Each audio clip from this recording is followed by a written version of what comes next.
We are live on YouTube. UGTV will be starting in just a moment. Bridget, you are now the host. Thank you. Thank you.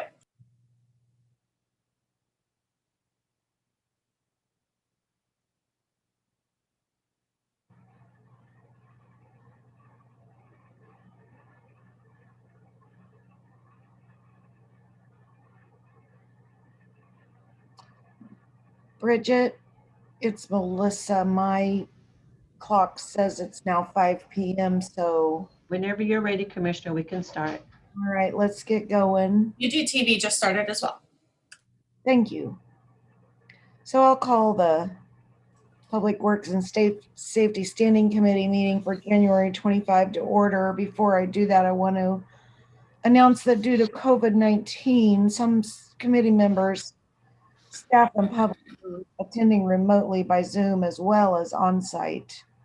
All participants joining by phone should mute their phones when not speaking to avoid any background noise. And during the meeting, please make sure you announce yourself by name and title when you speak so the public observing knows who is speaking. This is critical given the number of remote participants we have, and it's also current guidance from the Kansas Attorney General. Also, due to COVID-19 requirements, in-person public comment has been suspended unless otherwise required by law. The public is allowed to participate by Zoom or submit comments by email prior to the meeting, and those are included in the record of the meeting. I'm going to call the meeting of Public Works and Safety Standing Committee to order and ask the clerk to call the roll. Roll call. Groneman. Here. Philbrook. Here. Kane. Here. Ramirez. Here. Markley. Here. Fine. Here. There are no revisions for our agenda tonight, and our first item of business is minutes from October 26th. Is there a motion for approval? Markley, move to approve. Kane, second. I do have a motion and a second. Roll call on the minutes, please. Roll call. Groneman. Aye. Philbrook. Aye. Kane. Aye. Ramirez. Aye. Markley. Aye. Bynum. Aye. Thank you. The minutes are approved. 3 items on our agenda tonight. The first one is an agreement with Bonner Springs for quiet zone improvements on Swingster Road. And I do see we have Troy Shaw here, County Engineer. Mr. Shaw, I will hand this to you for the presentation. Thank you, Commissioner. My name is Troy Shaw. I'm the county engineer. So what this is a agreement with Bonner Springs for the quiet zone project, and overall the quiet zone project extends from Swingster Road in Bonner Springs to 98th Street in Edwardsville. So it relates to all the crossings through that area. This agreement allows UG access in Bonner Springs to do the work necessary to Swingster to make this a quiet zone. Give a little more information on the project.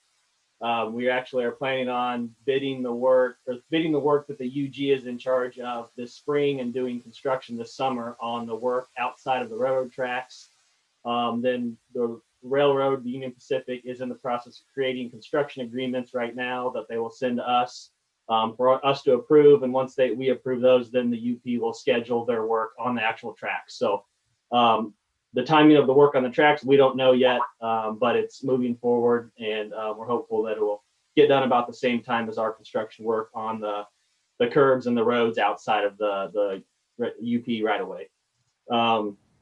This agreement also includes discussion of maintenance responsibility, and specifically it includes future work that the UG will need to do when sidewalks are built to connect across the railroad tracks. So Bonner Springs has a plan for a park on the river. And then if there are sidewalks built on K32, this would be a natural crossing point. But since that sidewalk is not there now, we don't feel it's in the best interest of anybody in the Union Pacific doesn't want sidewalk built if it doesn't connect to anything. So the agreement lays out that in the future, the UG will be responsible for that sidewalk connection across the tracks when those other sidewalks are built. And I'm open for any questions or any more information that anybody wants about the project. Mr. This is Shaw, Commissioner Philbrook. I have a question. Yes, ma'am. Troy, is there any way you can show us the plans for that and explain exactly where we stop if we have to put in a sidewalk? If I can share my screen, I have one up here. Can you see that? Nope, not yet. Can somebody fix it so he can share his screen? I should be able to. Got it. Can you see that now? Yes, sir. Okay. So the area we're talking about, it doesn't actually show it on the plans because we're not doing it with the project. Can you see my cursor, my hand moving? Yes, sir. Yes, So sir. the sidewalk connection we're talking about as part of this agreement would be across these tracks.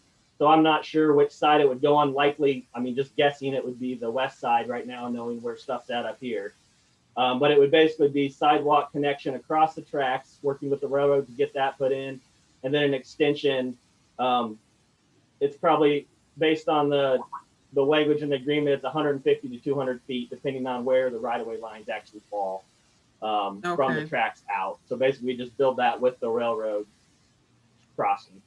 And we're not as I heard you say, we're not responsible for putting any of that in until we see the plans, the actual plans go forward for the river park. Is that correct? And that was even a comment from the railroad that they don't want a sidewalk crossing their track to encourage people to be there if there's nothing on either side for them to go to. Right. They don't want a sidewalk to nowhere. I got that. Correct. Yep. Okay. So I just wanted to make sure. And then the other thing is I was reading the contract. So if somebody in the whole group, out of the group, decides, we don't want to keep this crossing as a safe, as a quiet zone, what happens? I would have to check with the legal department on that one. Misty, do you know, or is Patrick on that could talk about the legal language of that? My understanding, I probably shouldn't speak to it because I'm an engineer, not a lawyer. But Okay, my understanding is, Misty, go ahead. Oh, Patrick is on the call and he did work on this agreement. So if we could give him a chance to speak to it. Thanks, Misty.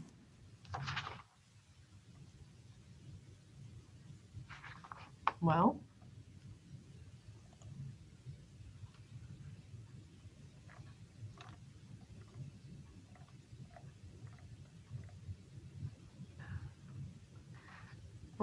Hello, I think I'm on now.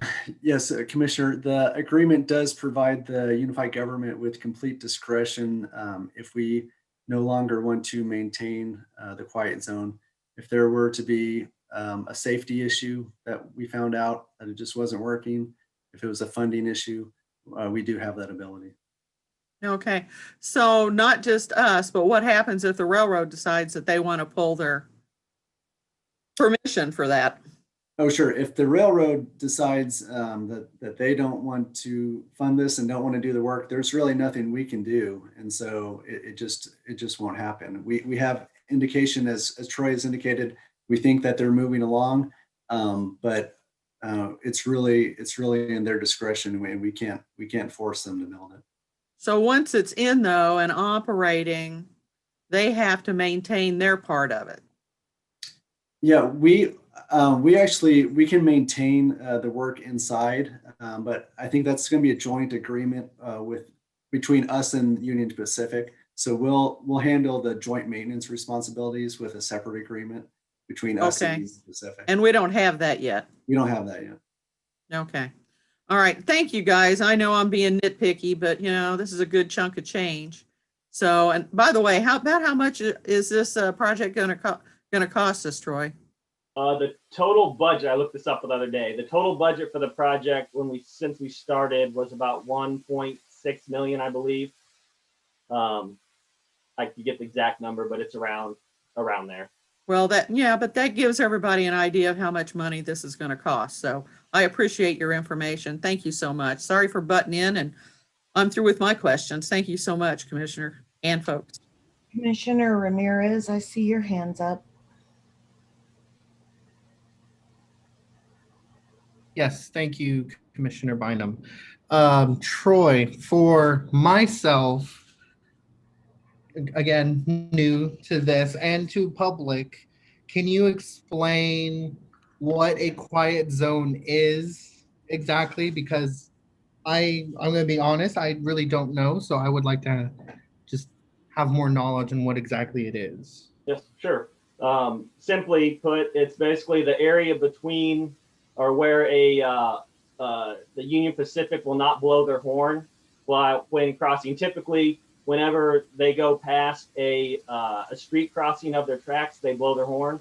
So this establishes a zone between Swingster and the 98th Street in Edwardsville where they will not blow their horn through this area. But doing that requires additional signage, the road to be a certain way, and requirements from the railroad so we can get to that point. And that's kind of what we're doing at all four of these crossings.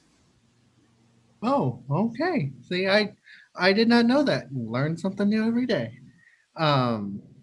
Okay, that was the only question I had, was just what exactly it was. So thank you very much. Problem.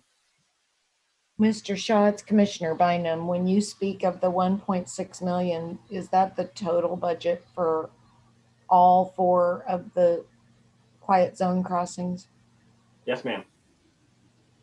It's the budget that'll include, I believe, the 98th Street, 9th Street, 4th Street, and Swingster. Okay. So basically, the work you see on the drawing here on my screen, it's similar to what we're doing at all of those four crossings from our standpoint. And then the railroad will have to do work on top of that to their tracks, which is the construction agreement that we'll get from them the next month or so. Okay. What other questions from the committee or comments? Commissioner Mike Kane, move for approval. Is there a second? Commissioner Ramirez, did I hear you make a second? Yes. Okay, thank you very much, Commissioner Kane. One step backward, just to double check with the clerk whether we had any comments from the public. There were none received. Thank you. All right, let's have roll call on the item, please. Absolutely. Roll call. Groneman, Aye. Philbrook, Aye. Kane, Aye. Ramirez, Aye. Markley. Aye. Bynum. Aye. Thank you very much. The second item is a resolution approving revisions to asset and equipment investment and management policy. Do we have, yeah, we have Mr. Jeff Fisher, Public Works Director, on the meeting here. Mr. Fisher, please. Good evening. Good evening. Public Works and Finance been working closely, as you know, on the CMIP process, and we are making suggested changes to this policy as a result of the changes made in the process. So I think Robbie Anderson is on call as well, and I'll ask him to add some detail. Jeff, can you speak up? I can't hear you either. You know, you're so quiet. Speak up. Okay. Well, I have Robbie Anderson here to add some detail to the policy. Is he on the call? Yes. There you go. Yeah, I'm here.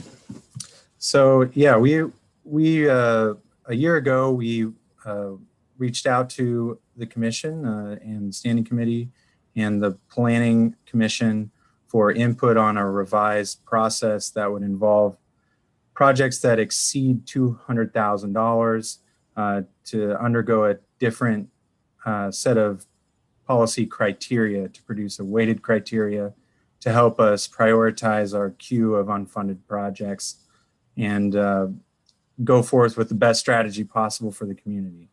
And I once again want to thank you all for that input.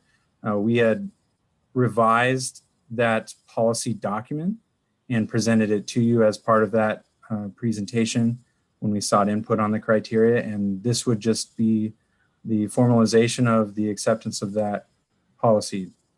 And appreciate Kathleen's help in finalizing that policy document, but I believe it's a step in the right direction to have a data-driven project queue of capital projects for the community.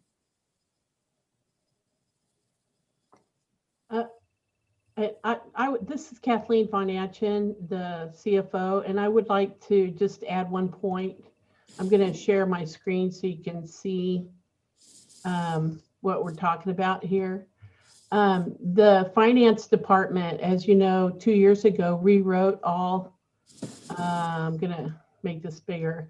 We rewrote 13 financial policies, and all of these policies are on a dedicated web page. So here is the UG Finance Department website, and under that over here are the various divisions, and fiscal accountability policies are in that section where we're hoping to promote the accountability, maintain the public trust, and promote strong internal controls. And here are all the list of all the policies you all have adopted, and the policy that you are entertaining for revision tonight is this fourth one here. So just so you know. So that's under the finance department website under fiscal accountability policies. Thank you, Kathleen. Mr. Anderson or Fisher, anything more for us to know before we have comments, questions, and a vote? I don't believe so. Thank you. All right, what comments and questions from the committee members, please? Or a motion? Commissioner Mike Kane, move for approval. Barkley, second. Thank you. We have a motion and a second for approval on the item. Please. Roll call, Groneman. Aye. No, wait a minute. My hand's up. I want to ask a question. Yes, go ahead. Us, Commissioner Philbrook. So I have a question. And so I actually read this, and on section G that talks about capital project management, there is a line that reads, each department must actively manage their projects, and major departments may provide quarterly reports on the status of each project. May is like, if I feel like it sort of comment. And so did you mean may or do you mean shall? I'm curious.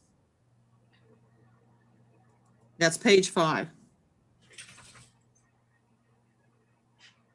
Was that, I don't recall, Kathleen, was that added language or was that previous? It's not added language, I don't think, because it's not changed in the, it's all black and white. It's not the colored part.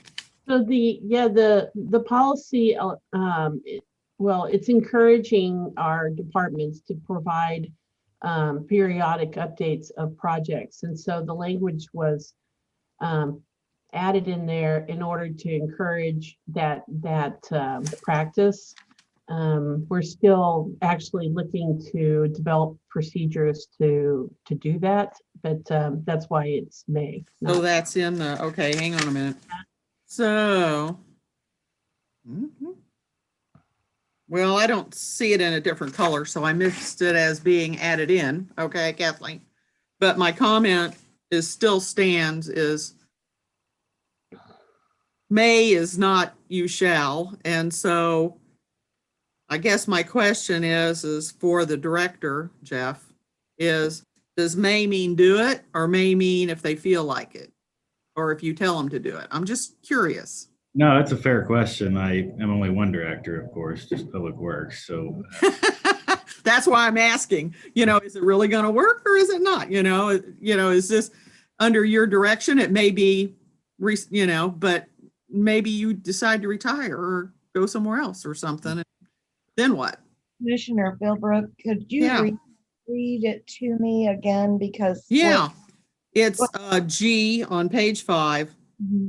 Capital project management. It says management of capital project is essential to create the best value for unified government taxpayers through capital spending. Each department must actively manage their projects, and major departments may provide quarterly reports on the status of each project. And so may for me means I'll give you permission to do it if you feel like it. It doesn't mean I really want you to do it. It's you may do it, you know. And so I guess I'm asking, where are we coming from on this? What is our intent?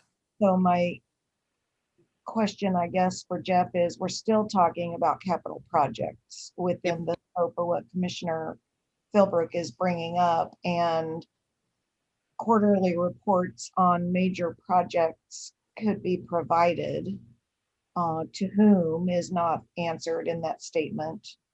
You know, how much are we talking about in terms of providing quarterly reports to, for example, this standing committee, or, you know, providing them to you as the director of the department? So I'm just asking questions. With the policy statement. Sure. Well, you know, quarterly, I think it's probably best to leave it in May because depending on the nature of the project, quarterly may not be appropriate. It may not, may just not fit the scope of the projects. I'd hate to lock every project manager or every project into a quarterly report. So I don't know. I just look at it from a practical sense. And to whom, it's a fair question. I don't have a good answer for you on that. All right, so given, this is just an opinion, but given that the policy document is providing good overall guidance,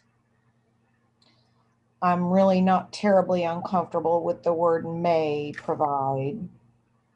I don't know that it's expedient on your staff to be in a continuum of preparing quarterly reports for us necessarily. I'm okay with the language as it reads. And Commissioner Philbrook, Yeah. if you have more, please go ahead and speak out. Otherwise, we have a motion and a second. Right. Well, you know, after a motion and a second, you're allowed to have conversation. So my comment back to Jeff is, okay, Jeff, I know you're an excellent director for this. Okay. I would just kind of like, and we don't have to do it now, but I'd like to get some feedback from you on whether you're expecting these reports, I imagine, to you. So then when there's enough information, then you can come before the governing body to give us information. Is that your intent? Yes, I mean, we provide reports that, for many different purposes, you know, and so Right.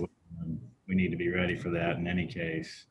But if I would like to give that a little thought. I'm not trying to nail you down. I just want you to understand that, you know, I just like to know what's going on, you know, with major projects. And I don't want you to report to everyone for me. I just want to make sure that the intent is that people report to you in a timely manner. Then you will report to us as you see that we need to know, so we can know about it. Okay, that's all, Jeff. Okay, thank you. Thank you, sir. Thanks, Commissioner Bynum. Certainly. What other comments or questions from the team here? Thank you all. We have a motion and a second, so let's have roll call.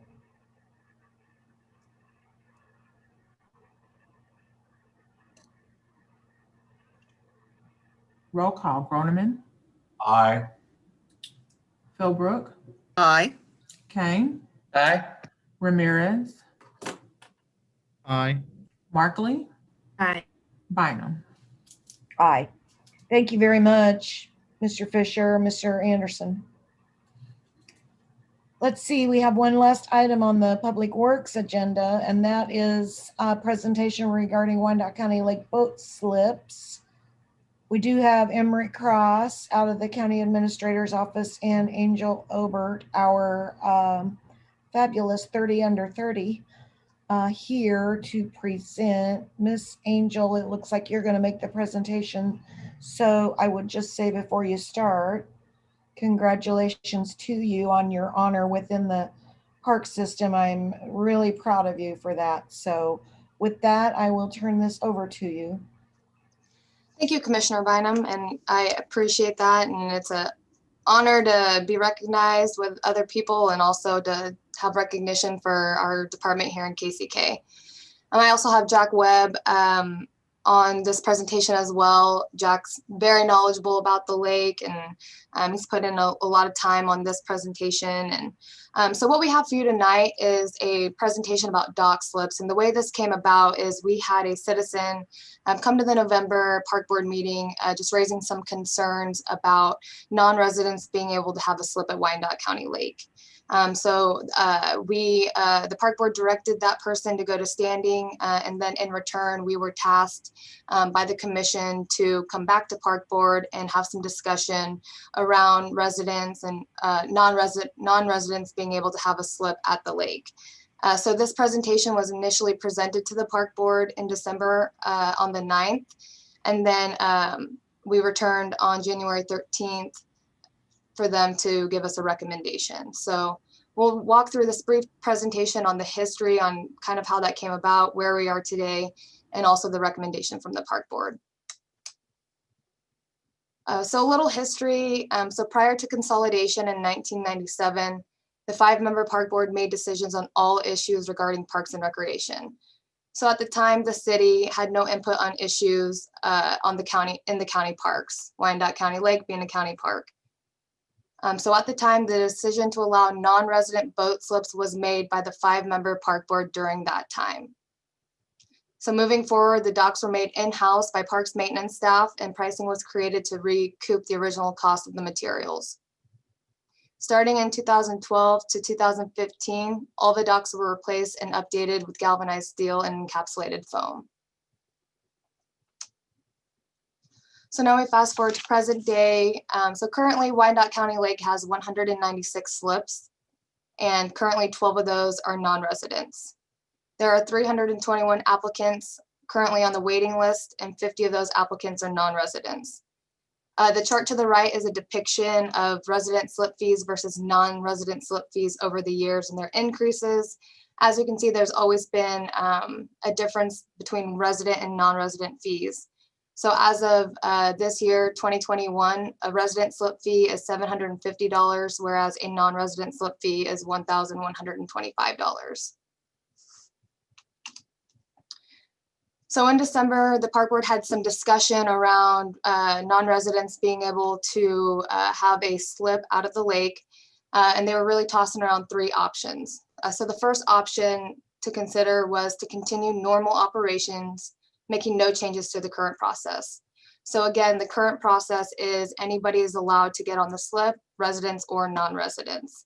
All I gotta do is pick up the phone, make a call to Denny, and Denny gets them on that list. Option 2 that they had some discussion about was to only allow Wyandotte County residents to be a slip owner or to get on the waiting list. They would discontinue the non-resident slip holder opportunity, but the current non-resident slip holders would be grandfathered in. That was option 2, and some discussion was had around that. And then option 3 was to increase non-resident slip rates, and some options were provided below on what that would look like if they wanted to increase the current fee 25% all the way up to 100%. So again, in December, this presentation was presented, and the Park Board had an opportunity to discuss it and think about it and come back in January with their recommendation. So their final recommendation was made on January 13th. The Park Board voted in favor, so a 6-2 vote, to continue the slip process to proceed as normal, making no changes. So like it is today, anybody can get on the list. And then I did just want to point out a couple of key points resulting in that final decision.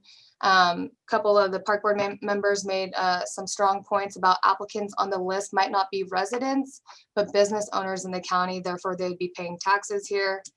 And then also that The list process can be very fluid, and I can, Jack can speak to this if he'd like, or if you have any questions, but moving through the number of applicants quickly at times. So we could make anywhere from 20 to 30 calls before we get somebody on that list that is able to go and ready to accept that responsibility of being a slip holder.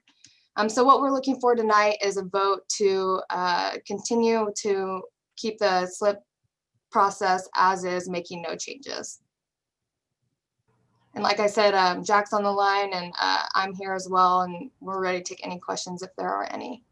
Thank you for the effort that you've put into it. I do appreciate it. And I think it's a valid question that was spurred by a community member comment. Jack Webb, I'd really like to hear from you if you are able to unmute and tell us anything you want to add on the topic based on all your years of service here. Basically, you know, if we need 10 slips, we might go through 50 to 60 people on that list, because you must have a boat registered in your name ready to go. So as the price is going up, we notice the list is going down, and the more people it takes to fill a slip. But I think that the non-residents, we've already had 2 that turn theirs in. They're not going to pay the higher fee for 2021. Okay. It'll probably work out. Now, let me ask a question for you. What I'm hearing you both say is that when a slip opens, you might make a number of calls before you get to a person in the line who's ready, willing, and able to take the slip. Yes, you have so many days to occupy that slip with a registered boat, state of Kansas registered to whoever holds that slip. Okay. So am I correct then that you're rapidly thinning the list as that occurs? That would depends on the year. Sometimes we need 3 slips. We go through 3 people maybe, but usually we go about 40 to 45 names off the list to fill however many slips we need that year. Okay, I see what you're saying. All right. So I see a couple commissioners, and between Kane and Ramirez, I'm sorry, I don't know which of you. Let Christian go first. Thank you, Commissioner Ramirez. You can go first, Mike. Or Commissioner Kane, sorry. I don't see me on the screen. Am I on the screen? You are. Okay. I disagree with that. I think that if you're on, you have a slip right now, that we can't bump you out. But if you're on the list, and we got 300 and some odd people on that list, or whatever the number is, that since they live here, they pay taxes here, I think that we should go ahead and say, all right, it should be only people that live in Wyandotte County. And if you want to add people that work in Wyandotte County or own a business in Wyandotte County, but I don't remember if it took me 8 or 10 years to get that boat slip. And that's a long time. And I was way down the list when this got started. The lake has never been used as much as it was used last summer. That every time I went out there, it was packed. And it's nice to see that we have something like that in Wyandotte County that we, Wyandotte Countyans, should enjoy. And I don't think it's fair if we live in Wyandotte County not to let those folks get a boat slip out there before somebody that lives in Johnson County. And I know some people may disagree with that, but it's Wyandotte County. It's ours. We take care of it. We ought to be the ones that enjoy it the most. And I disagree with anybody that's on the list now. If they're not from Wyandotte County, then in my mind, they shouldn't be there. Anybody that has a slip now that's not from Wyandotte County, that's fine. Leave them there because you don't want to kick them out and make it a grandfather clause. But I just think it's bad business when we have something that nice that somebody from another area would get the opportunity to enjoy it before those of us that live here. And that's my opinion. Thank you very much, Commissioner Kane. I just want to make sure I'm understanding or put forward a restatement maybe of what you put forward, that if they currently live out of county but have a slip, leave them, don't take the slip away. Nope. But if they're on the list, remove them. Correct. With the possibility that we might restructure the language that states if you're a property owner. If Yes. you are a Wyandotte County property owner, and that would cover whether you own a business that operates here or your home. Correct. Okay. Commissioner Ramirez. Thank you, Commissioner Bynum. I thank you, Angel. Congratulations. I would say trying to find the right words. I agree with Commissioner Kane, and I think, out of if you, Angel, could you go back to the page that had, or the slide that had there? Thank you. Option 2 would be the one. I know that's not the one that the parks recommended, but option 2 would be the one that I would support. And I should have started with this, but first, thank you, Angel and Jack and Emmerich, for listening to us when this was brought to us. We asked you guys to go back to the Parks Board so that they have the discussion. So thank you for doing that. That means a lot. So thank you. But just in closing, I support what Commissioner Kane is, or where he is. I don't support us continuing normal operations of how we're currently doing it. This was something I have been thinking on long about and racking my brain, thinking what's the best way to go forward. But I just believe option 2 would have been the best way. And I can't support the current normal operations of where we were going.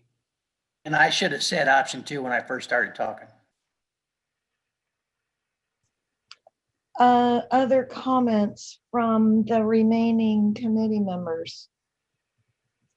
Commissioner Bynum. Commissioner Philbrick and Ms. Mosley. Thank you. Yeah, I understand all of this, and I definitely understand the issue around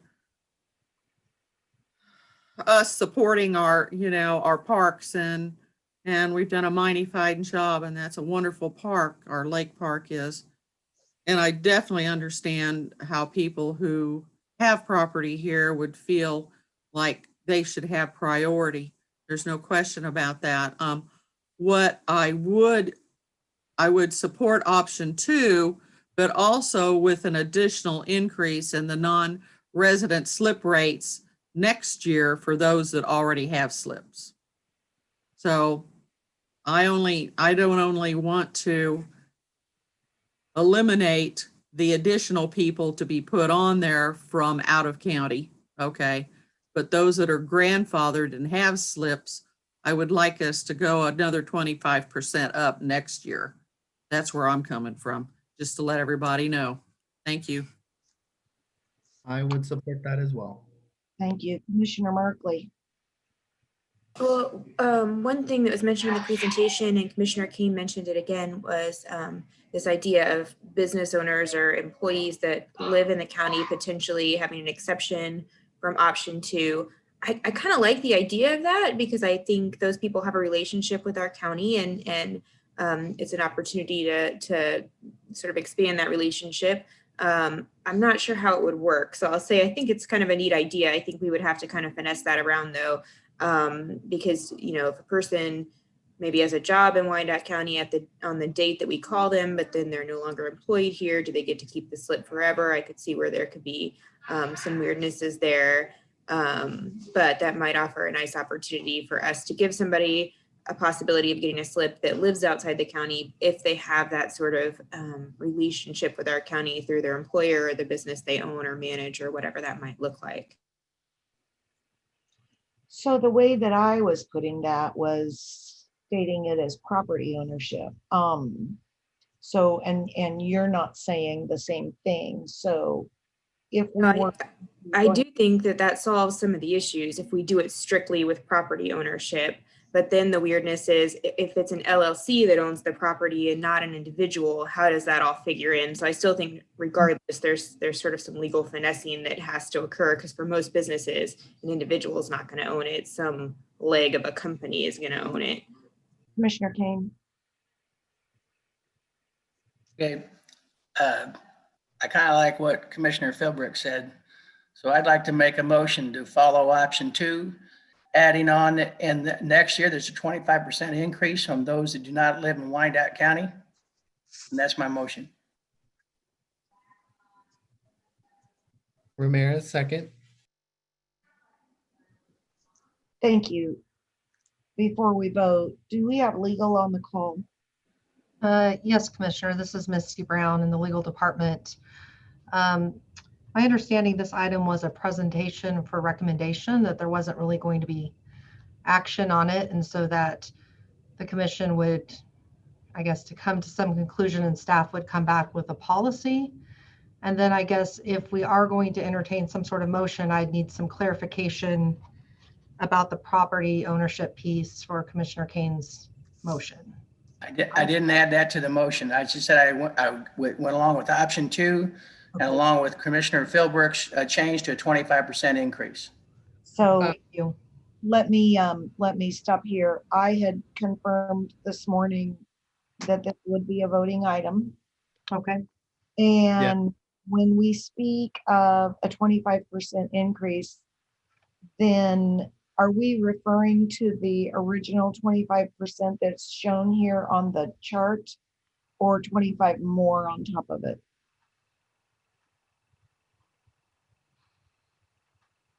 I'm referring to in 2022, increasing it by 25%. Okay. Not That worked. 21, because we've already got that in there. That's what I'm thinking. Mike, did you understand that? Yes. Okay. Thank you both. I appreciate it. I wanted clarification. So, all right. Madam Clerk, were there comments, or excuse me, any other comments from the committee? Because we're going with option 2 to include the proposed 2022 25% increase. Madam Clerk, anything from the public on the item? There were no comments received from the public, Madam Chair. Thank you.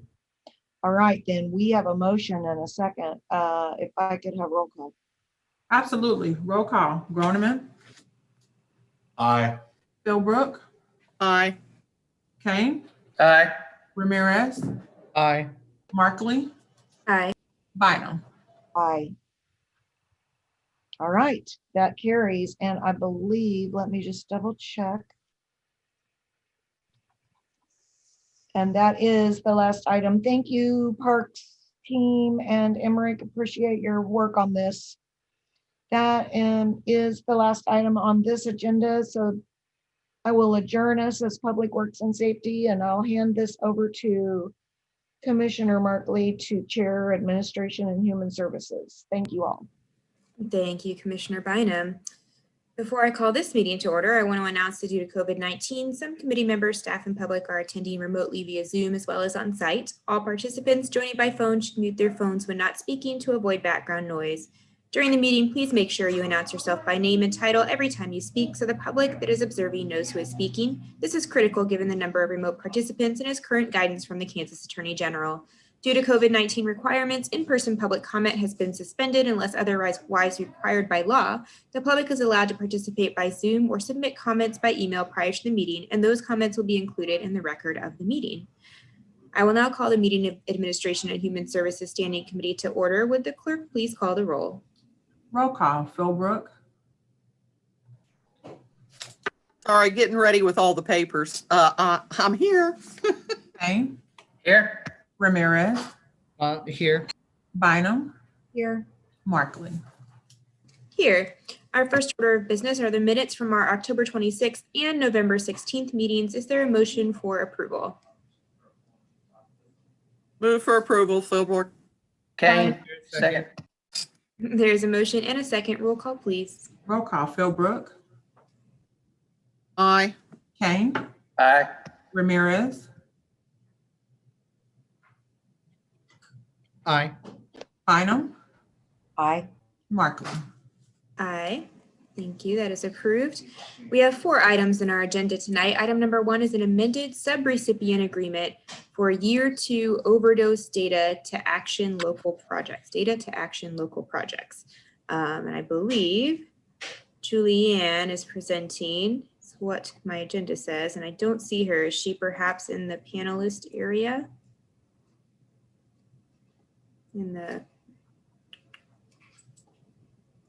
No, she isn't, but it looks like Wes may be joining, so I'll get him over into that caliber. Sounds great. He should be there. Wes McCain, hello, how are you? Are you perhaps presenting to us on the Overdose Data to Action project tonight? Yes, I am. Welcome. Thank you. So yes, Julianne asked me to present this item to all of you. It's a non-COVID related item. We have a grant that we received from Kansas Department of Health and Environment several years ago to study opioid use in our county and substance abuse generally. And then COVID hit. And so we've been working to sustain this and have done, I think, a decent job to sustain some of this work through COVID. We completed a needs assessment this year to get a bit more perspective and information on substance use in our county, opioid use in our county, especially from the public health and prevention perspective, because that's something that in our work as a health department, we were lacking a picture of that in our community. So we did that and we're very happy with it, and we're proceeding now. And this request is an amendment to our original grant. There was an opportunity for us to partner with our police department and do a project called OD Map. And it's going to map every overdose event in the county, which will allow us then to see where this is at and potentially help coordinate community and prevention resources to see if we can use some data, get some data and some information to help bring to this. So we're excited about that. We've already worked on that partnership with the police department. We have that in place. It's a $7,500 amendment to this year's $50,000 allotment. So it's not a ton of money and there is no match required. Thank you. Questions from the committee? Commissioner Kane, move for approval. Bynum, second. Great. I have a motion and a second. Clerk, were any comments received from the public? Madam Chair, there were none. All right, then I will take roll call. Roll call, Philbrook. No, not yet. So first thing I want to tell you, Wes, is OD, optometrist. So thanks a lot. OD is what we're called, not an MD. We're called an OD. Oh, didn't know that. Okay. Well, I just thought I would share that with you, Wes, just a detail. So good to know. One more, maybe you can add just one more, letter onto that. So it's not just OD, it can be OD something. Sure. Thank you so much, Wes. Sure. And so with having said that, is it possible for you to change that after we approve this? So, yeah. So the title of it? I apologize. The Overdose Data to Action is the name of the, I used the vernacular, the slang of it by saying OD. I apologize. That's all right. So maybe you can do ODD something, whatever. Yes, exactly. Yeah. The name of the name of the disorder is opioid use disorder, which is OUD. So okay. I will use that in the future. Thank you, Wes. And so, yes, I vote for it. Thank you. Kane. Aye. Ramirez. Aye. Bynum. Aye. Markley. Aye, that is approved. Thank you very much, and thank you, Wes, for joining us tonight. Thank you.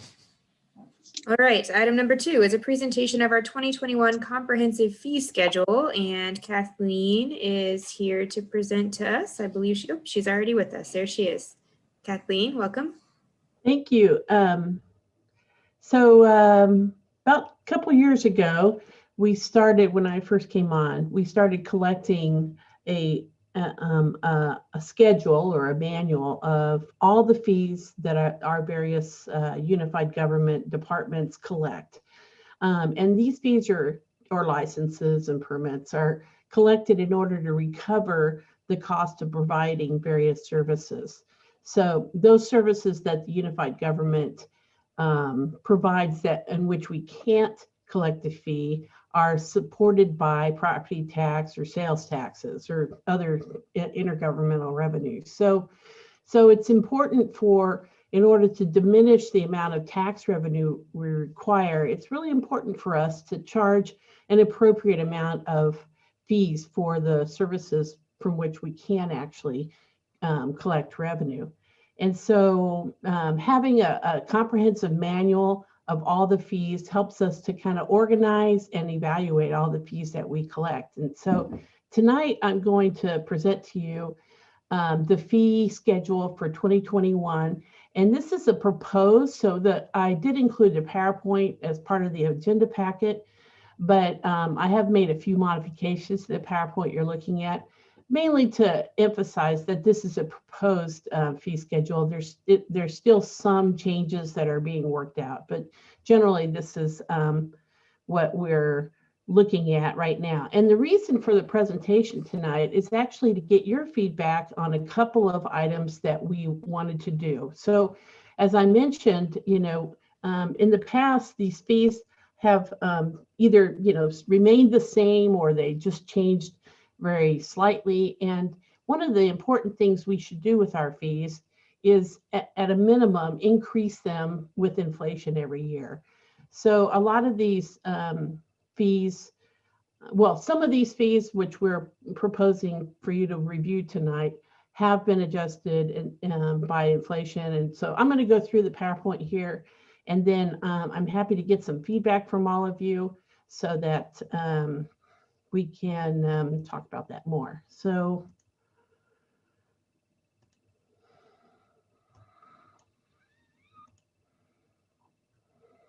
all right.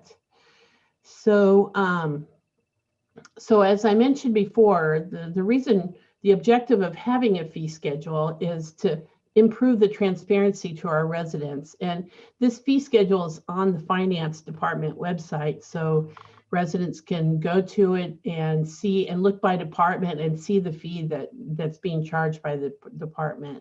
Another objective is that we charge fees in order to recover the cost of providing the service. And then lastly, we want to diminish the additional resources, generate enough additional resources in order to diminish the property tax burden. So some of the solutions with the comprehensive fee schedule are, we want to take a phased approach with annual incremental increase or fee adjustments. We want to identify the costs of the specific services and determine the level of recovery expected by the administration and by the elected body. Now, many of these fees are actually can be adjusted based on our current charter. The charter allows the county administrator to make a decision on how these fees are set and how they increase every year.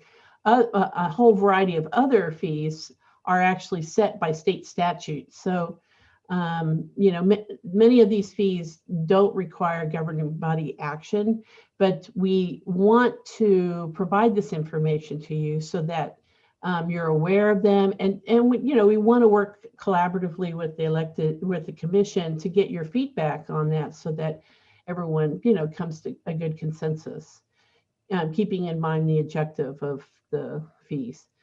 The other thing that we're doing also is internally administratively is we're comparing our UG fees with neighboring or comparable cities, and being mindful of the socioeconomic the socioeconomic factors of our residents in our community. And then the last thing is that, by incorporating a cost of living adjustment, we allow the fee to revenue to grow with the cost of service over time. So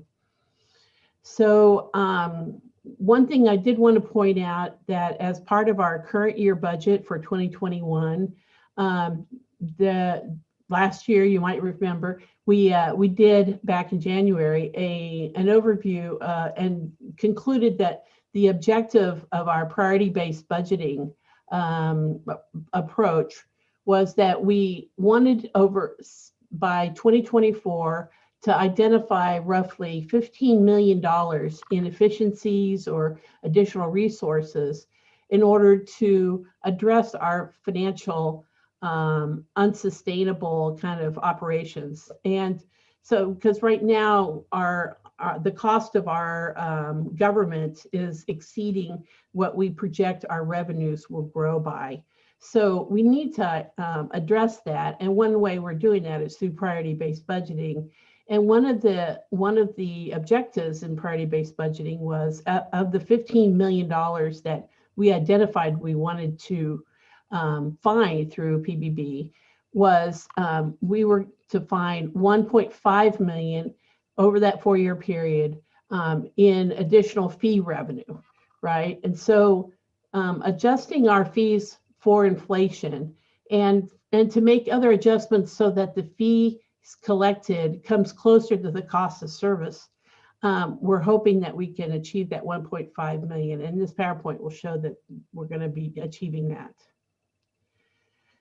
So just to give you a little context, I put together some history of how much revenue we've collected in these various fees. And it's charges for services, it's fines, it's fees, it's permits and licenses.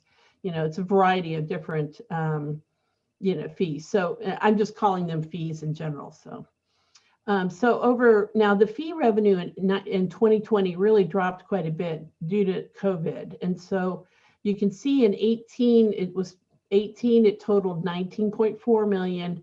And in 2019, it was 19.2 million. So it's pretty constant. But in 20, it dropped 19% to 15.6 million. So we expect that those fees will jump back up to the prior levels in the future. And of course, I'm going to talk about the future here in a second. Now, so these are by category. So you can see most of the fees come from charges for services.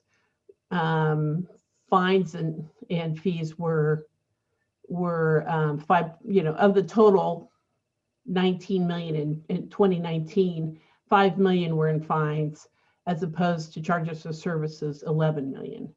And just so you know, when we're talking about this, we're not talking about sewer, storm, or residential trash charges. Those fees are actually approved by the governing body as part of the budget process and is outside of the realm of this conversation here.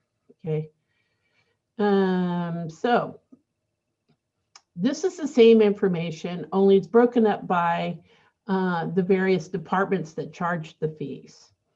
So the largest one, as you can see, is the EMS, which in 2019, and I keep talking about 2019 because I think 2020 was an anomaly due to the COVID. But of the total, EMS is the largest with 4.5 million. Those are charges which are billed to those. It has to do with billing, with medical billing and the ambulances. So that's the largest one. The second one are court fees, which is 3.2 million. And the third largest is building permits and urban planning, those sorts of fees. Okay. So what we're proposing here is a fee adjustment in 2021. And there's kind of two sections. There's 3 sections. There's a section where we're just maintaining the current fees, that there's no change. And that's due to the impact of COVID has had on residents. So many of these fees are the same as they were in 2020. And then there's the second, category of fees that I'll talk about here in a minute, where we've provided a cost of living adjustment. And some of these fees were increased between 1.4 to 4%, and just in order to keep up with the annual increase in the cost of providing the services. Now, some of them are at 4% because those fees had not been increased by years and years and years. Some of the fees haven't been adjusted for 10 years. So, and then the third category is to just continue with the plan that Parks and Recreation and Golf, by the way, had previously presented to you, which was approved by the Parks Board too, which is to incrementally increase a variety of those fees in order to bring those costs, those fees up to some level, higher level of recovering the cost of providing the service. And so we're just continuing with that same plan that had been previously discussed. So now, just so you know, the next step here in this presentation, I mean, we're going to incorporate the feedback from your committee, but we're also we're going to reach out to departments for them to have a final review of what we're presenting. And then once it's approved and everyone agrees, and then we'll publish the fee schedule to the website. So this fee schedule isn't the final version. So. Now, I mentioned there's three categories. So the current fees that are not being changed and are continuing at the 2020 level, those include fees assessed by the following departments. So building and logistics, economic development, the finance department's motor vehicle fees, which are largely set by state statute, the health department, historical museum, the NRC's building permits, licenses, and as well as the amusement fee. Those are all staying the same, and transit fees. The ones that are being adjusted for cost of living that we're proposing include the appraiser, aging, which is actually just a suggested donation. It's not really a fee. Community corrections, the county UG clerk, delinquent real estate attorney's fees, which reimburses the cost of the attorney's fees, the district attorney, elections, fire and EMS, the municipal court, occupational fees, which are many people think of as business licenses, which is administered by NRC. The police department, public works, register of deeds, sheriff's office, and urban planning. So remember, this cost of living, it's just, most of them are just between 1.4 and 4% increases, so very minor. And then just in order to help with the administrative ease, we rounded up to the nearest dollar, okay? And then the next category is just the continuing with the Parks and Recreation and Golf plan, for where the adjustments by the Parks and Recreation and Sunflower Golf Course are consistent with the fee adjustments that were accepted in the previous year. And they're based on the need to defray a greater portion of the cost of providing the service. And they were also, we also compared those fees with neighboring communities as well. So given the three categories, I just wanted to provide here a breakout of how much money we collect in each of these categories. So the first category, where there was no change, we're collecting $860,000 more than what we anticipate, more than in 19. And I'm comparing with 19 because 19 is a kind of a better baseline than 2020. The 2020 number was far below, we've collected far below what is normal because of COVID. So what I'm showing here is kind of a relative, the incremental increase in revenues we expect from these fees in 2021. And some of the reason that for these increases, for example, in this no change, we're expecting $850,000 more because of increased utilization of services. And so we're anticipating that there'll be more, classes or what have you, or more permits. So that's why there's an additional revenue amount.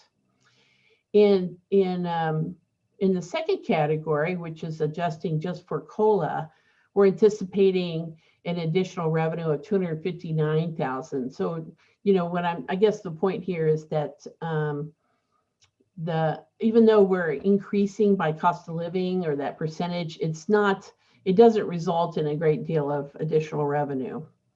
And then the last one, we're anticipating Parks and Rec and Golf will be realizing additional revenue of $126,000. And honestly, that is probably mostly golf, because the golf fee revenue really outperformed itself. Let me see so if you look here, Parks and Recreation, Parks and Recreation stayed level in 2020. And part of that is because even though recreation classes were suspended during 2020, the utilization and green fees in the golf fund really improved in 2020, and it made up for the difference. So, and we anticipate that continuing into 21 and 22.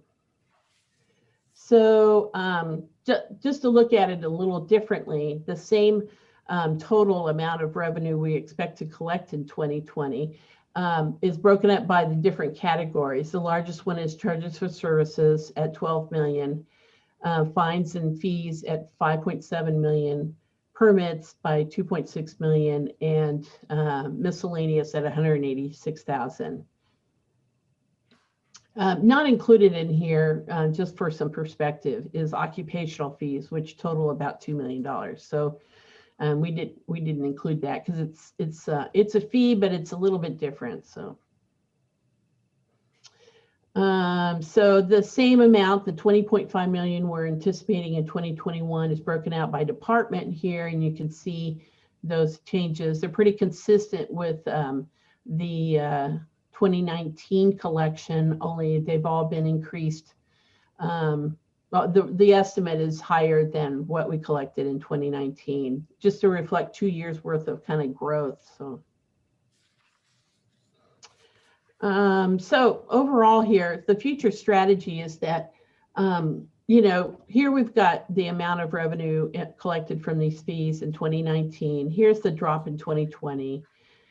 We're hoping that we can rebound and bring them back up in 2021. And then we'd like to see in the future a modest, 2.5% increase in this fee revenue over time in order to collect enough money, not only to make up for the cost of living, but also to kind of recover more of our costs. And so this isn't set in stone, this 2.5% beginning in 2022. It's just to give you an idea of how we can reach our revenue objectives, and that with modest adjustments to all the fees, little by little, we can recover more of the cost of providing our public services. So in summary, we just want to provide better transparency to our residents by having a comprehensive fee schedule. The objective is also that we want to recover more of our services costs. We want to generate more resources so that we're not having to have property taxpayers contribute more in property tax to pay for the services provided by that could be charged for. And then lastly, we want to achieve our PBB objective of generating at least 1.5 million in additional fee revenue by 2024. So I'm happy to answer any questions because I'm sure there are many.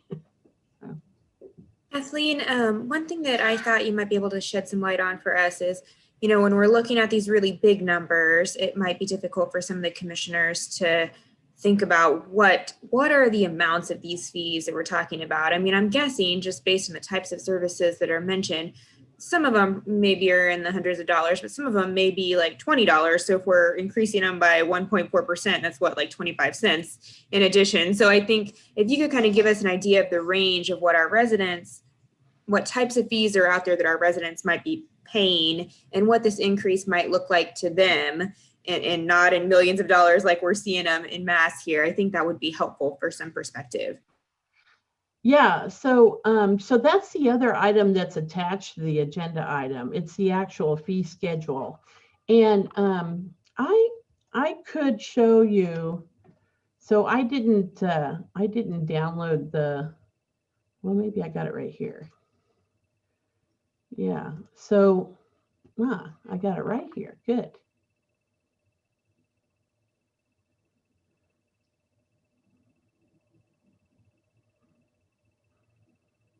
It's thinking. Okay, there. So this is the proposed fee schedule that's attached to your agenda item. And it's about, I don't know, 100 pages. And it has a table of contents at the beginning. So here's all the departments. And so, for example, the first one is the appraiser. Maybe I can make this bigger. Well, I don't think, oh yeah, I can. Okay, wait, yes. So, and I don't know if the appraiser's that good of one, because frankly, the appraiser, some of these departments have fees in place, but often don't use them because they're basically a fee for providing information or, you know, reports. And so reports aren't often provided. And so the revenue, you know, is pretty small. So some of them I could, the area agency on aging, this is actually not a fee, it's a suggested donation. And so and this one wasn't changed, by the way. So this is building and logistics. So some of them, like for to rent Memorial Hall, this one was not changed either. If you wanted to rent Memorial Hall, these are the amounts for the time period in which you can rent it. Here's the parking lot receipts. They're, you know, depending on how many hours. Here's the dollar amount, not a lot. These fees were not changed. We have community house arrest. That was increased from $10 per day to $11. The UG clerk, actually, these are set by statute, but some of the staff time. Kathleen, if you want, I can give what the current rate is and then show what the increase is so they can have context, if that would help. For administrative right now, it's $24.83, and the proposed is $37. And then for professional, currently it's $35.04, and the proposed is $51, just so you can have a context. Yeah, so very good point. I did want to point out that these fees that quote staff time, what was an adjustment that was made was to not only include the hourly rate for a clerical person, but also the cost of benefits. So an additional 30% was added. So that's why there's a difference. And as I mentioned, we still need to talk with the departments to ensure that this is all, you know, in keeping with the state statutes and that everyone's in agreement. So these are proposed.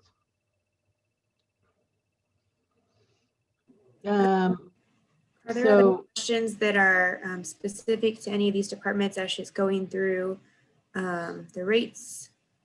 Is there anything in particular that any of the commissioners want to look at? Look like Commissioner Philbrook has a question, Commissioner. Go ahead, Commissioner. Okay, so I jumped ahead to a specific item because I've been contacted for a year and a half now from several business owners that actually have games in their, you know, like pinball and stuff like that. And you mentioned that there was, that we wanted to come in compliance with surrounding communities.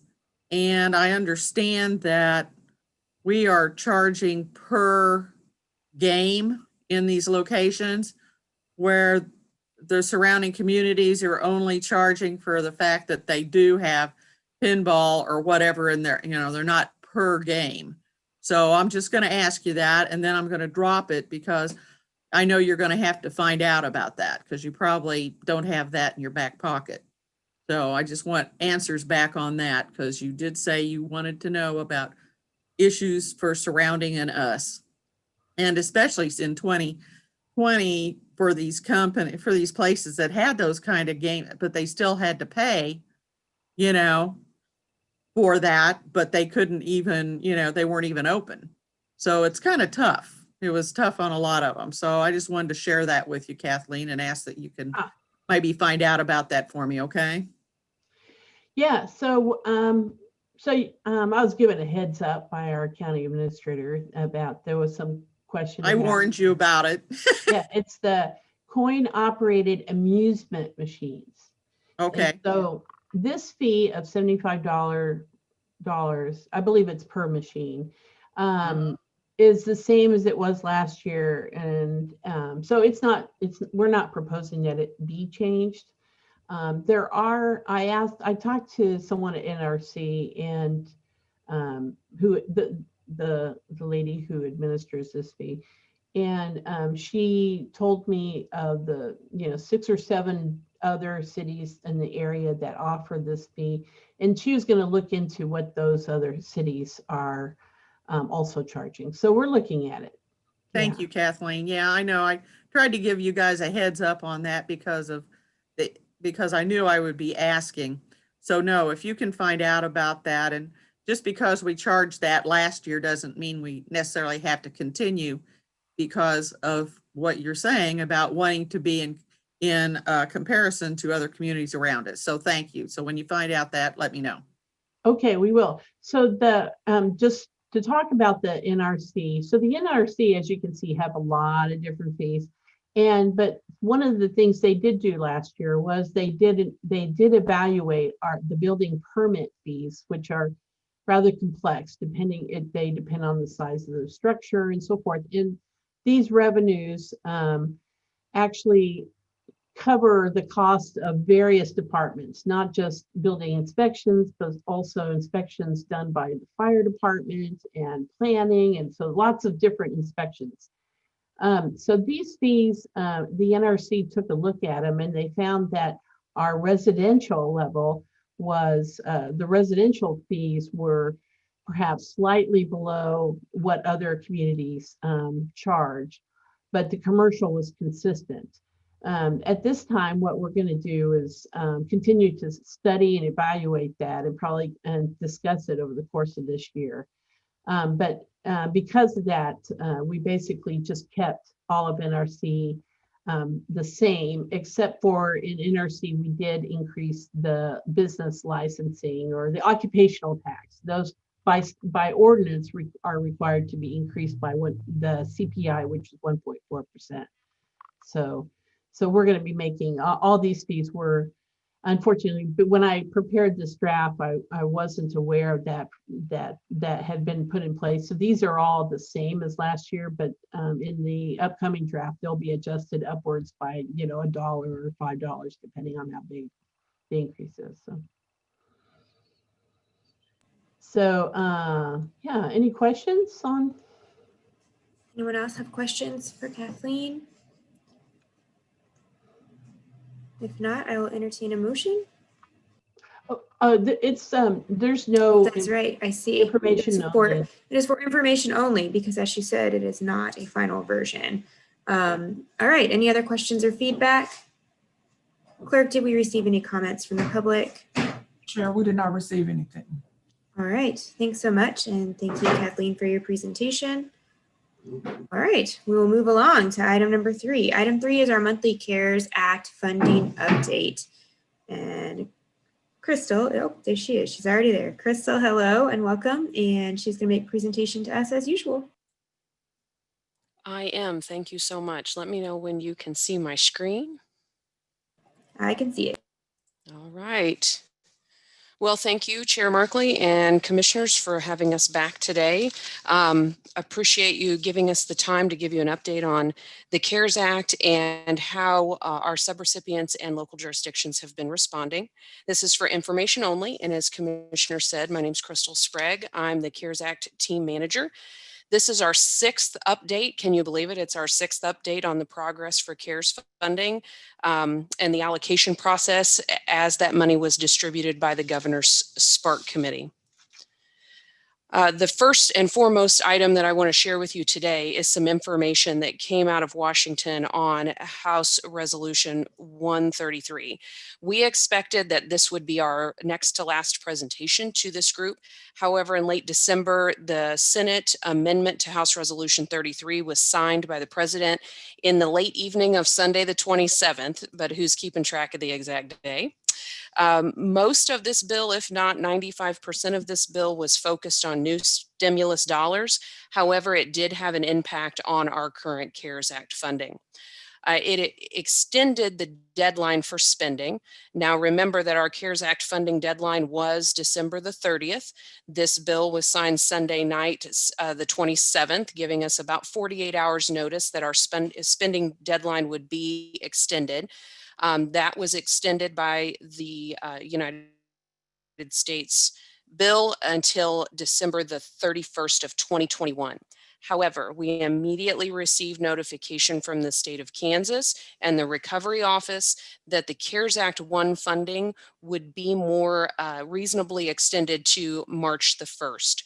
So as of right now, even though the House Resolution Bill 133 says December 31st, our guidance from the State Recovery Office is spend down to 0 by March the 1st. We do expect this week, however, from the Recovery Office to receive some more information about how we are going to comply through March the 1st or beyond. So in February, we'll be able to give you some additional information. So this had its pros and cons. With the spend deadline being extended, even with the more conservative date from the state, it didn't affect us a ton. And it didn't affect us a ton because it only occurred a couple of days before the spend down deadline. Had it occurred 30 days prior, we would have anticipated some changes maybe from our subrecipients, but with 48 hours notice, most of our subrecipients were completed in their spending. This speaks to both the amazing subrecipients that we had in our community, both for medical response and community response, but it also speaks to the overwhelming need that those dollars were expended so quickly after allotment.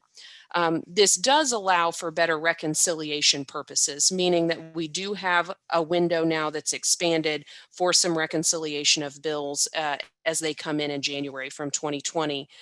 It also allows us to deal better with supply chain disruptions and some embargoes that we're experiencing at an emergency management standpoint on certain items. It allows us to continue some staffing contracts for the health department and the flexibility to address some of those health department needs without stressing other funding sources. So a little bit more information about that House Resolution 133. It did provide $900 billion as a relief package. While it extended the CARES Act 1 or Phase 1 funding deadline, it did not provide any additional dollars for our local jurisdictions. The focus of the funding bill was to provide that additional support and assistance. That first COVID relief bill that came out was enacted early on in the pandemic in March and April, with the landscape being different and the time frame being extended now into the end of the first year. This House bill provides some additional, more targeted relief efforts, including additional stimulus checks and additional PPP. Most recently, and I will speak to some specific interests that I have received about this particular House bill and what we know will impact our community right now and within the next for the next 2 years. That $25 billion in rental assistance is going to be important for us as a CARES Act team to keep our eye on. The $25 billion in rental assistance has been very well spelled out as far as who qualifies and when they qualify for that rental assistance, meaning what citizen, what owner of property or rental agreement holder can apply for if they're eligible. However, what the bill does not do in its 5,593 pages is explain how citizens are going to access those dollars. So as recently as January the 19th, there was a new FAQ that was published by the Treasury Office that again reiterated some of those requirements to be able to access that rental assistance, but did not give the way in which citizens are to do that. So we are keeping a close eye on that. We do not know if it will come to the state and the state will then use existing structure from CARES Act 1, meaning to send that out into subrecipients' hands for help, or if that's going to come to application processes in a different way. What we know will not happen, we do not believe those dollars are going to be allocated to the county or to the local cities to be able to provide those rental assistance. So I'd love to have a little bit more information for you, but it looks like the Treasury just updated some information on January the 19th. Again, I will reiterate, this bill does not include any additional funds for local or county governments. So let's get to the update on exactly what we've been doing with our CARES Act $1. We had product arriving as late as December the 27th, 28th, and 29th, and I know our subrecipients had dollars coming in, or had products coming in the door on those days as well. So we are still in the reconciliation process, working through those bills and making sure that everything gets paid and adjusted for that December 30th reporting deadline. So this information I'm going to give you was through December 30th reporting deadline and some early reconciliation that has occurred. I've broken our remaining balance down into the 5 areas that the subcommittee appointed by the mayor stressed as order of importance for allocation of funding. The first being reimbursement to local city jurisdictions, as well as preparedness through what we thought was going to be December 30th. We have approximately 9% remaining of 17 million that was distributed. Of that 9% remaining, again, we're waiting for some encumbered dollars to be reconciled, but the majority of those dollars will land within our emergency management department, who has had some issues with embargoed items, as well as some issues with supply chain. So we are going to carry those dollars for emergency management over, but like I said, a good portion of these remaining dollars after the emergency management dollars will be reconciled throughout the next week or so. The second area was to strengthen the response by public health. We have approximately 13% remaining of those $12 million distributed. So if everybody's doing the math along with me, that's about $1.5 million. That $1.5 million with the extended spending deadline allows us to roll that over into 2021 until March 1st, but also understand that there are several invoices still out for the health department as they have worked tirelessly to get us prepared for vaccinations. So these dollars are already committed to a lot of the product that they needed for vaccination. It just gives us a little bit more room to reconcile.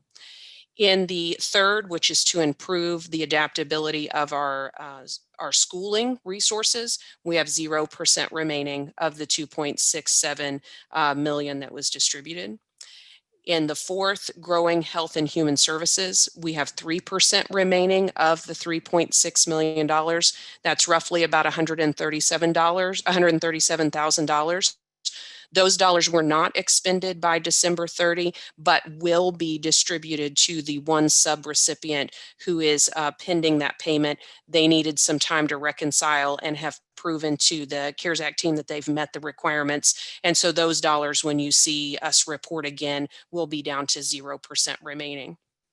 And the last was that small business piece that we we felt like was important to be able to fund with the existing structure through economic development. We have 0% remaining. So all those dollars are out in the community to those small businesses with the structure that economic development has been able to provide.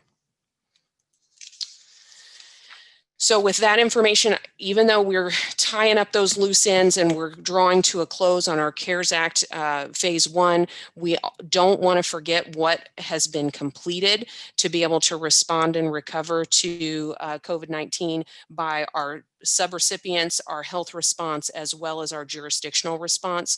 So I always like to give you a little bit of information about what the jurisdictions have been doing and spending dollars on, and we try to highlight different pieces and parts. So this presentation, I'd like to highlight 3, one being safe transport. So COVID-19 CARES Act dollars gave us some space to be able to provide secured and safe transport for COVID-19 patients for the EMS department. And that's the picture that you see there on your bottom left.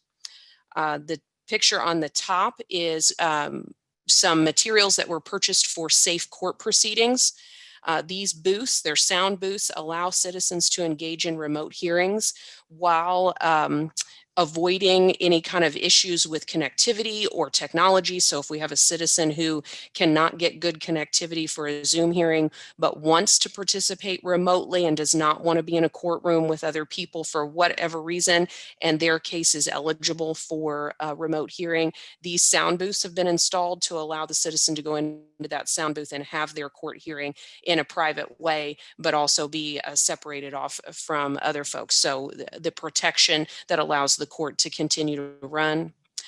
And, you know, there have been lots and lots of small purchases that we might not think about when we think about responding to a pandemic. But in reality, everybody has to flex in different ways, including our clerk's office.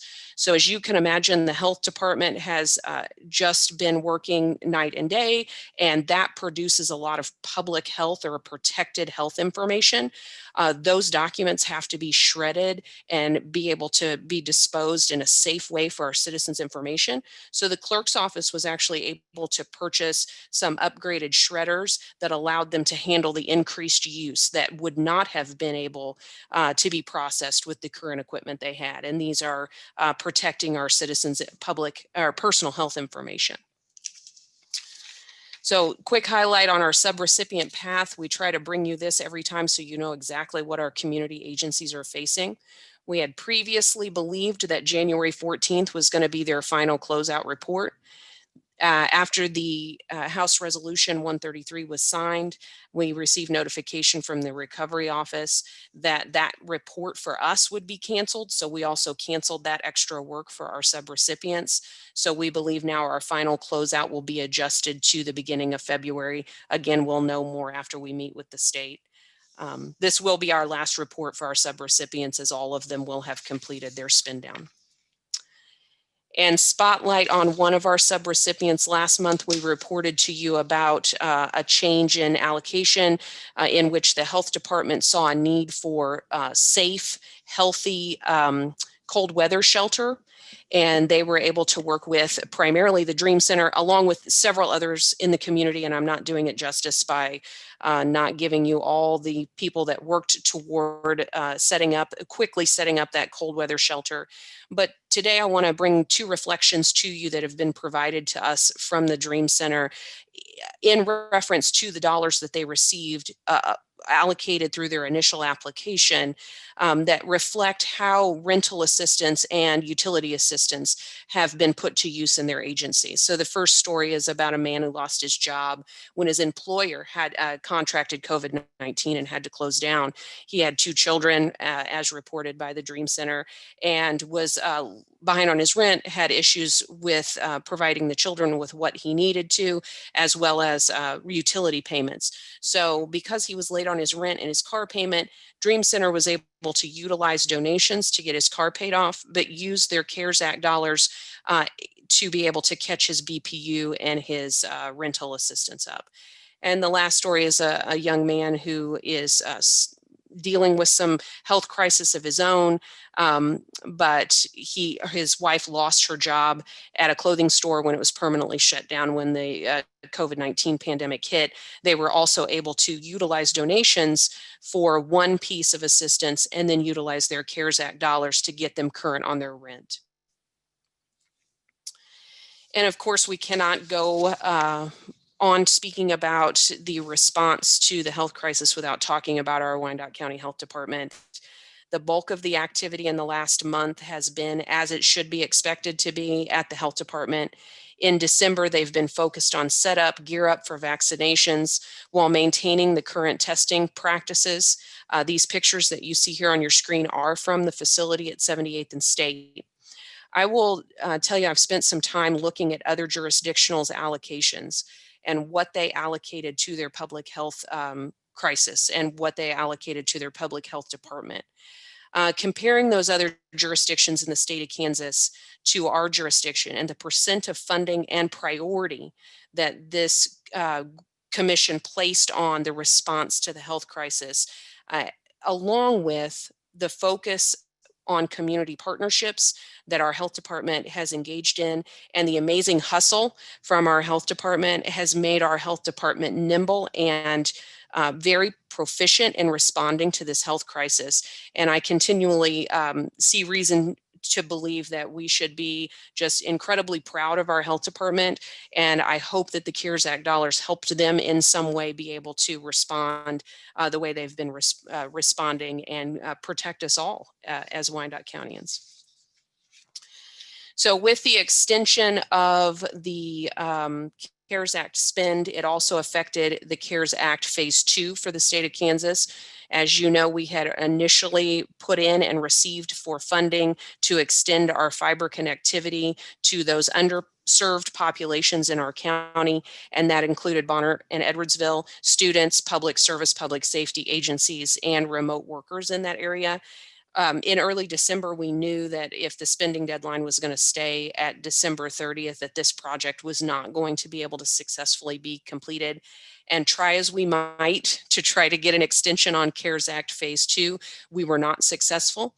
However, that signature on 12/27 definitely changed the perspective that we had on the ability for us to continue with this project, and we've been able to restart this project. So we'll bring you more to come there, but that's really exciting. Yes, thank you, Commissioner. It is very exciting to see that this process is back on the table. It's a lot of work and it's a lot of fast work, but being able to get that connectivity to those students at public service and public safety agencies, as well as to allow our citizens to work remotely when they need to, is going to be a great improvement, not only for now in response to the COVID pandemic now, but moving forward. So 2 more things to talk about very quickly, and I know this is a little longer than what I normally do, but right before inauguration, President-elect Biden, now President Biden, announced a $1.9 trillion COVID relief plan. We understand that it is a plan at this point, but it is worth paying attention to. I've listed some of the areas that have been noted in that plan with some price tags to go along with them. But I want to make sure that you guys see that there is a piece to that plan that provides funding for state, local, and territorial and tribal governments. And it right now sets at a plan of $350 billion in emergency funding. But we obviously don't count on that money coming, but we wanted to at least highlight that while the first stimulus package did, the second stimulus package did not. It looks like if a third stimulus package starts to be undertaken for discussion, that there could be some additional dollars, not only for our underserved populations that have health disparities, but also for state and local governments, and of course, supporting those small businesses. So we'll just keep an eye on that. We are, like I said, in our wrap-up phases, although we're prepared for whatever happens next when it comes to this pandemic and any dollars that would be allotted to our either jurisdiction or through our jurisdiction to subrecipients. We'll continue to support the health department response. We are preparing for an audit. It is $37 million in about 4.5 months. So we want to make sure that we have all of our paperwork in order and we are prepared when auditors come calling, as they should. We're finishing up that final reconciliation and getting through those bills and getting through those purchase orders, as well as pending our reporting to the recovery office, whatever that's going to look like. And we'll have more information about that when it's provided to us. With this extended period of time here at the end, it does allow us to start thinking about outcomes and impacts of these dollars. Particularly important to my team to be able to say, did we do this? Did we do it in the right way? Was there something we could have improved upon so that we are leaving a record of best practices, for lack of a better term, as we move forward, so that another group or maybe even our group knows how to start this process and make it open and fair in an application process, but do it super, super fast. So we're hoping to maybe undertake that a little bit. So with that, if anybody has any questions, I'd be happy to answer them. Thank you. Questions, commissioners?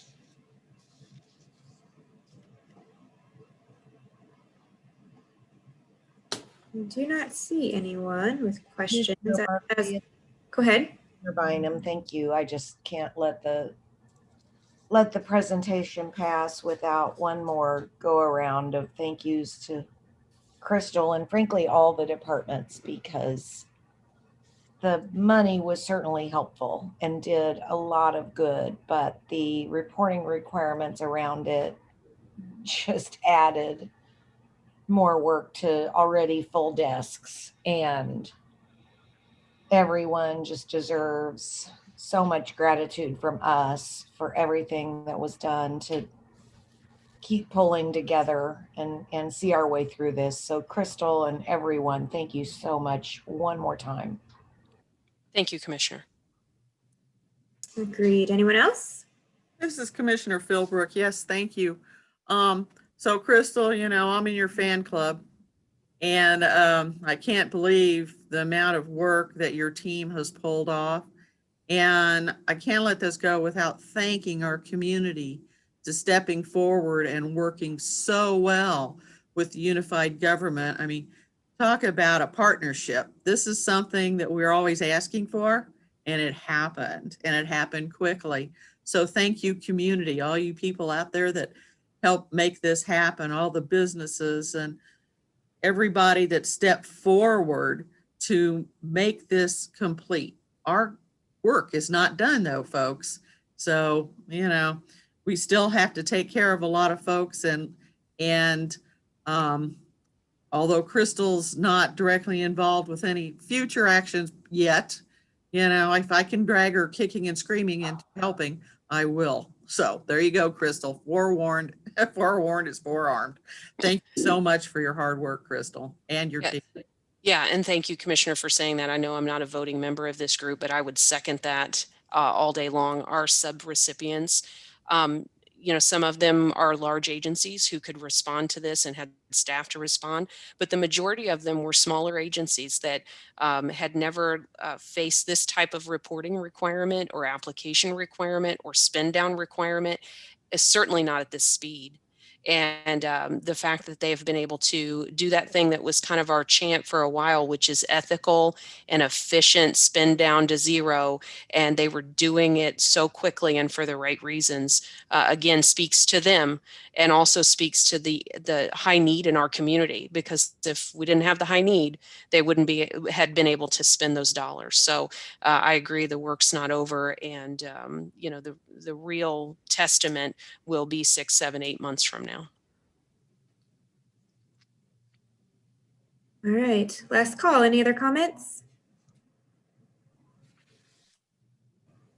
All right, thank you once again, Crystal. And we will move on to our final item, which is on our public agenda. And I show that Kat Hooley-Lichtig, hopefully I said that right, with Johnson County Community College, is going to speak with us regarding their tiny house project as a means to solve homelessness in the Kansas City metro area. Actually, Madam Chair, we do have Kate Boyer, and she is a panelist and ready to speak. Okay, Kate Boyer, welcome. And you have 5 minutes to make your comments to this committee. Welcome. Hello, thank you. I have a presentation ready, if that's all right. Sure. All right. Good. So today, I would like to talk about tiny houses. This pertains to our research that my local Phi Theta Kappa chapter has done. We're an honor society. And this is our project. So today I'm going to explain to you the benefits and the biggest barrier to tiny houses in Kansas City. So tiny houses are officially a dwelling that is 400 square feet or less in floor area, excluding lofts. It's not a park model. It's not a manufactured home, and it's not an RV either. It's in its own category. So the first benefit to tiny houses is its affordability. Tiny houses are extremely beneficial, not only to any population, but also to the city as well.